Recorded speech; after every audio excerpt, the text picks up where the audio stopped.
Federalist Paper Number 6, Concerning Dangers from Dissensions Between the States, by Alexander Hamilton. To the people at the State of New York. The last 3 numbers of this paper have been dedicated to an enumeration of the dangers to which we should be exposed in a state of disunion from the arms and arts of foreign nations. I shall now proceed to delineate dangers of a different and perhaps still more alarming kind, those which will in all probability flow from dissensions between the states themselves, and from domestic factions and convulsions. These have been already in some instances slightly anticipated, but they deserve a more particular and more full investigation. A man must be far gone in utopian speculations who can seriously doubt that, if these states should either be wholly disunited or only united in partial confederacies, the subdivisions into which they might be thrown would have frequent and violent contests with each other.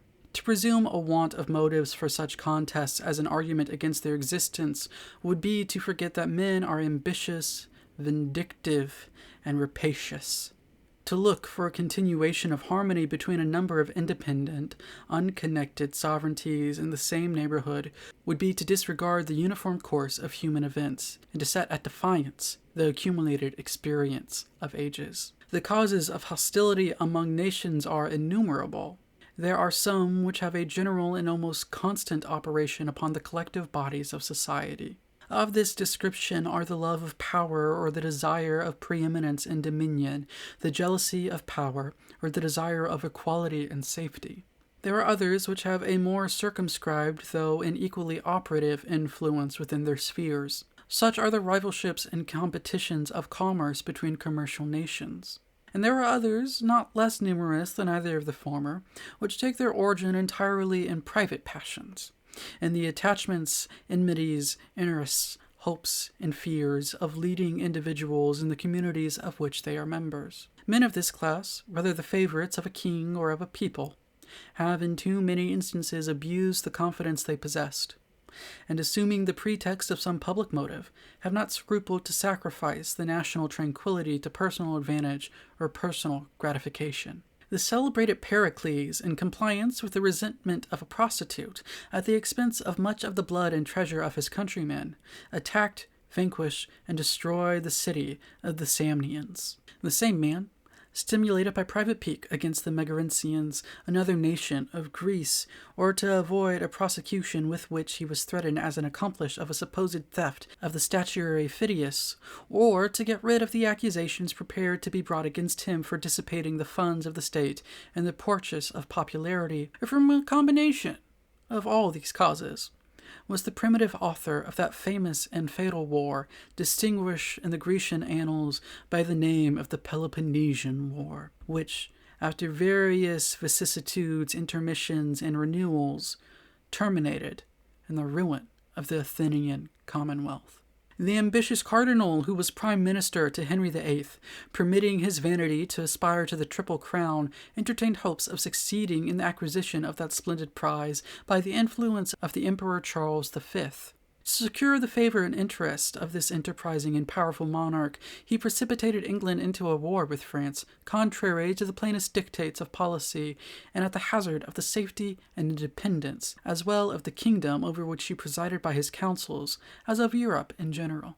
For if there ever was a sovereign who bid fair to realize the project of universal monarchy, it was the Emperor Charles V, of whose intrigues Wolsey was at once the instrument and the dupe.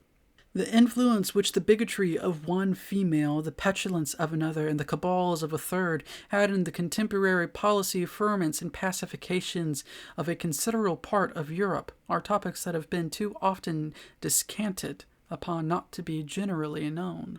To multiply examples of the agency of personal considerations in the production of great national events, either foreign or domestic, according to the direction, would be an unnecessary waste of time. Those who have but a superficial acquaintance with the sources from which they are to be drawn will themselves recollect a variety of instances, and those who have a tolerable knowledge of human nature will not stand in need of such lights to form their opinion either of the reality or extent of that agency. Perhaps, however, a reference tending to illustrate the general principle may with propriety be made to a case which has lately happened among ourselves. If Shays had not been a desperate debtor, it is much to be doubted whether Massachusetts would have been plunged into a civil war. But notwithstanding the concurring testimony of experience in this particular, there are still to be found visionary or designing men who stand ready to advocate the paradox of perpetual peace between the states, though dismembered and alienated from each other. The genius of republics, say they, is pacific. The spirit of commerce has a tendency to soften the manners of men and to extinguish those inflammable humors which have so often kindled into wars.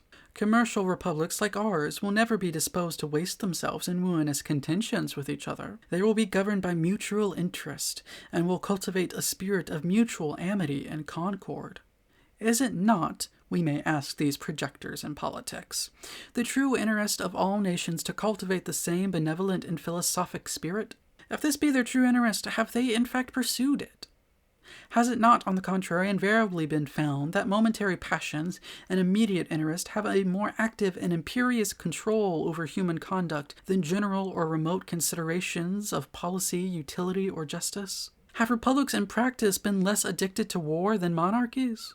Are not the former administered by men as well as the latter? Are there not aversions, predilections, rivalships, and desires of unjust acquisitions that affect nations as well as kings? Are not popular assemblies frequently subject to the impulses of rage, resentment, jealousy, avarice, and of other irregular and violent propensities? Is it not well known that their determinations are often governed by a few individuals in whom they place confidence, and are, of course, liable to be tinctured by the passions and views of those individuals? Has commerce hitherto done anything more than change the objects of war? Is not the love of wealth as domineering and enterprising a passion as that of power or glory? Have there not been as many wars founded upon commercial motives since that has become the prevailing system of nations, as were before occasioned by the cupidity of territory or dominion? Has not the spirit of commerce, in many instances, administered new incentives to the appetite, both for the one and for the other? Let experience, the least fallible guide of human opinions, be appealed to for an answer for these inquiries. Sparta, Athens, Rome, and Carthage were all republics. Two of them, Athens and Carthage, of the commercial kind. Yet were they as often engaged in wars, offensive and defensive, as the neighboring monarchies of the same times. Sparta was little better than a well-regulated camp, and Rome was never sated of carnage and conquest. Carthage, though a commercial republic, was the aggressor in the very war that ended in her destruction. Hannibal had carried her arms into the heart of Italy, into the gates of Rome, before Scipio in turn gave him an overthrow in the territories of Carthage and made a conquest of the Commonwealth. Venice, in later times, figured more than once in wars of ambition, till, becoming an object to the other Italian states, Pope Julius II found means to accomplish that formidable league which gave a deadly blow to the power and pride of this haughty republic. The provinces of Holland, till they were overwhelmed in debts and taxes, took leading and conspicuous part in the wars of Europe. They had furious contests with England for the dominion of the sea, and were among the most persevering and most implacable of the opponents of Louis XIV. In the government of Britain, the representatives of the people compose one branch of the national legislature. Commerce has been for ages the predominant pursuit of that country. Few nations, nevertheless, have been more frequently engaged in war, and the wars in which that kingdom has been engaged have, in numerous instances, proceeded from the people. There have been, if I may so express it, almost as many popular as royal wars. The cries of the nation and the importunities of their representatives have, upon various occasions, dragged their monarchs into war, or continued them in it contrary to their inclinations, and sometimes contrary to the real interests of the state.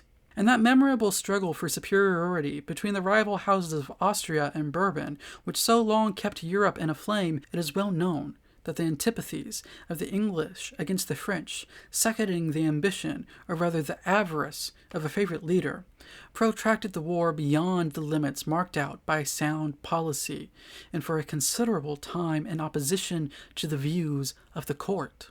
The wars of these last two mentioned nations have in a great measure grown out of commercial considerations, the desire of supplanting and the fear of being supplanted, either in particular branches of traffic or in the general advantages of trade and navigation.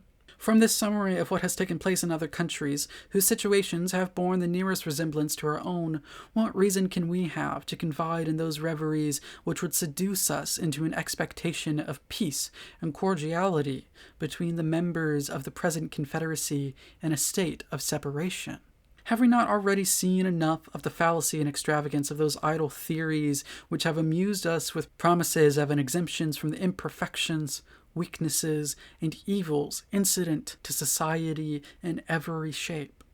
Is it not time to awake from the deceitful dream of a golden age, and to adopt a practical maxim for the direction of our political conduct, that we, as well as the other inhabitants of the globe, are yet remote from the happy empire of perfect wisdom and perfect virtue? Let the point of extreme depression to which our national dignity and credit have sunk, let the inconveniences felt everywhere from a lax and ill administration of government, let the revolt of a part of the state of North Carolina, the late menacing disturbances in Pennsylvania, and the actual insurrections and rebellions in Massachusetts declare: so far is the general sense of mankind from corresponding with the tenets of those who endeavor to lull asleep our apprehensions of discord and hostility between the states, in the event of disunion, that it has from long observation of the progress of society become a sort of axiom in politics, that vicinity or nearness of situation constitutes nations' natural enemies. An intelligent writer expresses himself on this subject to this effect: neighboring nations, says he, are naturally enemies of each other, unless their common weakness forces them to league in a confederate republic, and their constitution prevents the differences that neighborhood occasions, extinguishing that secret jealousy which disposes all states to aggrandize themselves at the expense of their neighbors. This passage, at the same time, points out the evil and suggests the remedy. Hi, thank you so much for listening or watching, just for tuning in. Like, comment, subscribe if you feel like it. That really helps out me and the channel. Join me over on Patreon if you would like, where you'll be able to get these videos earlier, as well as early access to other content from my other channels. You'll also be able to have a voice in what other things I will be reading and uploading. You can also pick up copies of my books, Butterfly Snuff and A Museum of Art and Eggs, 2 poetry collections, available wherever you get your ebooks and in paperback and hardback on Amazon. Thank you. I'll see you next time.